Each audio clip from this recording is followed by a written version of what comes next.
Hi guys, welcome back to our channel. రీసెంట్గా Telangana CM Revanth Reddy గారు ఇంకా టాలీవుడ్ యాక్టర్స్ భేటీ అయిన విషయం మనందరికీ తెలిసిందే కదా. సో అందులో ఒక కీలక నిర్ణయం తీసుకోవటం అయితే జరిగింది రేవంత్ రెడ్డి గారు. అదేంటంటే ఇక ముందుగా తెలంగాణలో బెనిఫిట్ షోస్ అనేవి ఉండవంట. సో ఈ విషయంలో రేవంత్ రెడ్డి గారు కొంచెం సీరియస్గానే ఉన్నట్లయితే తెలుస్తుంది.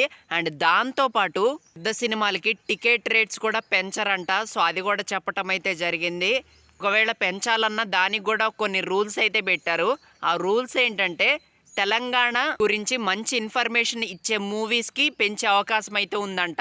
అండ్ దాంతోపాటు ఒక మంచి ఇన్ఫర్మేషన్ ఉన్న మూవీస్కి కానీ, సొసైటీకి మంచి ఇన్ఫర్మేషన్ ఇచ్చే మూవీస్కి కానీ వీటికి ఒకవేళ వాళ్ళకి నచ్చితే పెంచే అవకాశం అయితే ఉంది. సో ఈ నిర్ణయం అయితే తీసుకోవటం అయితే జరిగింది సీఎం రేవంత్ రెడ్డి గారు. మరి మొత్తానికి మ్యాటర్ అయితే ఇది.